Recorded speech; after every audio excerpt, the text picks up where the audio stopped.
I'm sure we've all experienced times of disagreement with somebody, that the discussion can sometimes become very heated. And emotions can then kind of take us away to another place. And we'll say things we probably would never say. But often the situation is such that rational thought just goes out the window, and sometimes even name-calling persists. Now, I'm sure that we have all been in this type of situation, and it's truly emotionally harmful, and it can really have an impact on a person's life. Sometimes for a short time, sometimes for a long time. But we know that it does happen. Today in the gospel, we hear Jesus saying to Peter, "Get behind me, Satan." But what does that really mean? It certainly seems out of character for Jesus, and when you think about it, it sounds kind of harsh. Now, Peter has been known as the most devout of the apostles, and besides that, he's been journeying with Christ now for years, and they have become good friends. But if we dig deeper, we can begin to understand why Jesus would say this to Peter. To give this more context, we need to have a short synopsis of how we got to this point. See, Jesus said to his disciples at Caesarea Philippi in Samaria, a question was put forward. And that's a question that is a kind of a different type of question. When he says, "Who do people say that I am?" Now, we can recall from a few weeks ago that the disciples are rather surprised by the question, and really they're kind of dumbfounded. Some suggest that he's Elijah. Some chime up and say he's Jeremiah. Others say he's even John the Baptist or some other prophet. But in reality, they are at a loss for an answer. But it's Peter who makes the confession by saying, "You are the Christ, the Son of the living God." And Jesus affirms this by saying to Peter, "Simon Bar-Jonah, you would not have known this if the Father had not revealed it to you." Jesus then goes on to talk to his disciples and reveal to them what he must do. He must go to Jerusalem and suffer many things at the hands of the elders and the chief priests and the scribes and the teachers of the law. That he must be killed, and then on the third day be raised to life. Now, to the apostles, this was not what they had envisioned. Their version was more of an earthly conquering warrior-type Messiah.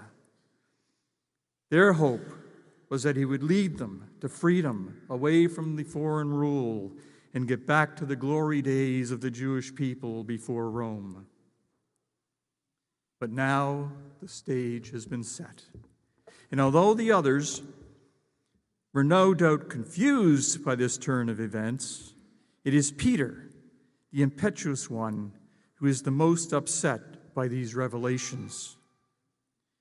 Peter has heard what Jesus just said, but he could not, and more so, would not accept it. It is Peter who then takes Jesus aside. He takes Jesus aside and begins to rebuke him. This same Peter, who had just a short time before that pronounced that Jesus is the Son of God, the Messiah.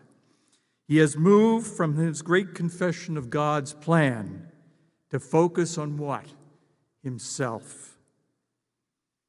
This implies that Peter now believes that he knows better than God. And Jesus rebukes Peter with the reply, "Get behind me, Satan." And then Jesus adds to Peter that he's a stumbling block because he has lost his focus.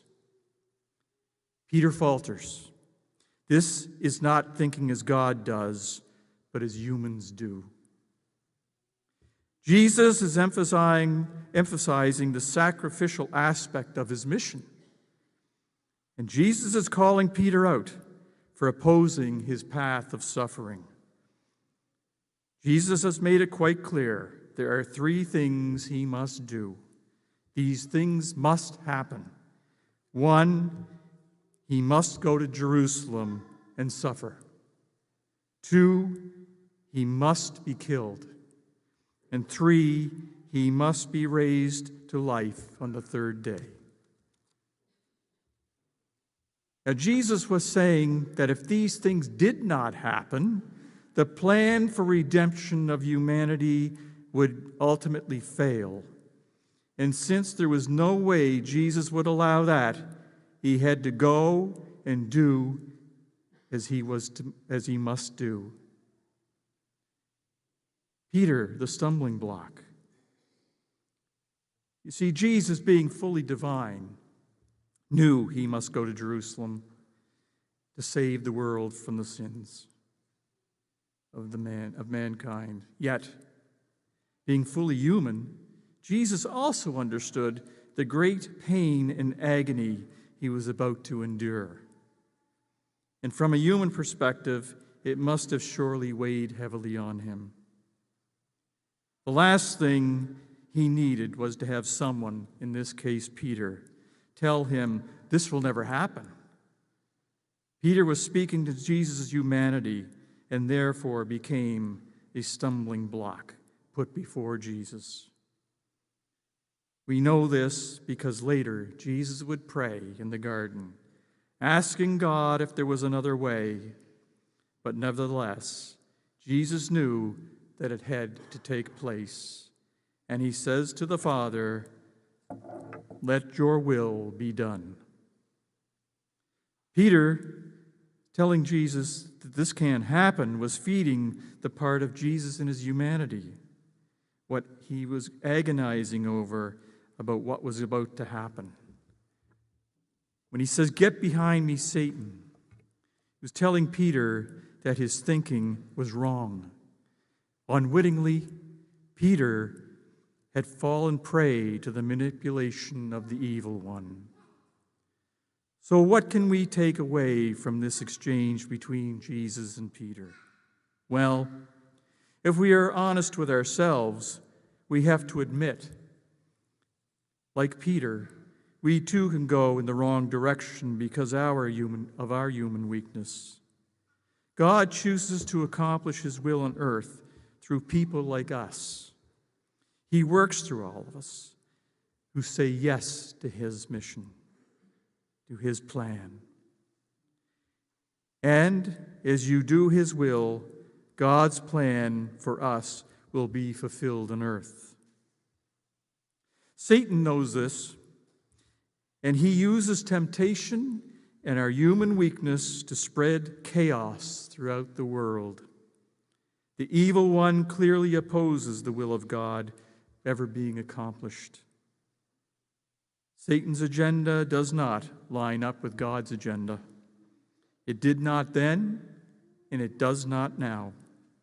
As Christians, there are times when we may find ourselves in a place like Peter. So too, we need to be vigilant about Satan and temptation. And recognizing temptation is required for us to be able to overcome it. So then what is the source of this temptation? Well, the world we live in is filled with roadblocks that come from all directions. That is not the way of God. The temptations, the stumbling blocks we encounter will often agree with what resides within us. Recognizing temptation is required to overcome it. Have you ever noticed that things that you are tempted by are the things that you're already drawn to? The evil one identifies these desires that lie within a person, and then he uses his temptations to draw you in. This is Satan's methodology. When Jesus was tempted in the wilderness after 40 days, Jesus knew that the devil has no real power, but works through manipulation and uses lies of empty promises. And one of the great keys to overcoming this temptation is to remove it from in front of you. And Jesus, of course, knew this. If it is not in front of you, it cannot entice you to succumb to it. Put another way, if you cannot remove temptation, you must remove yourself. Now, Jesus was not banishing Peter. It was the satanic temptation that was contrary to God's plan. Jesus was removing the temptation from himself. Now, to be fair, Peter may not have been aware of the gravity of what he was saying. And in his mind, he probably thought that what he was saying were good motives and were true concerns that were pure and justified. But he was not truly aware of his will, or until Jesus revealed them to him. You and me are not immune from this, and we can fall victim to the same thing. So we must ask God to search our hearts, so we can know of our thinking, our attitude, and our mindset, and be called out if it's wrong. So give God permission to search your hearts. It doesn't mean you will always like what he reveals to you.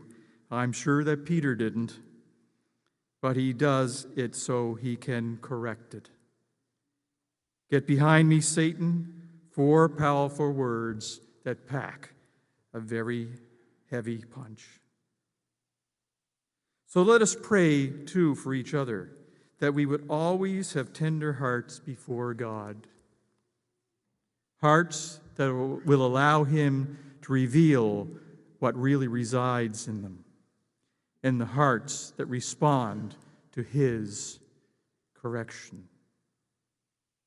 This will help you and me to avoid the stumbling blocks by making God's agenda our agenda too.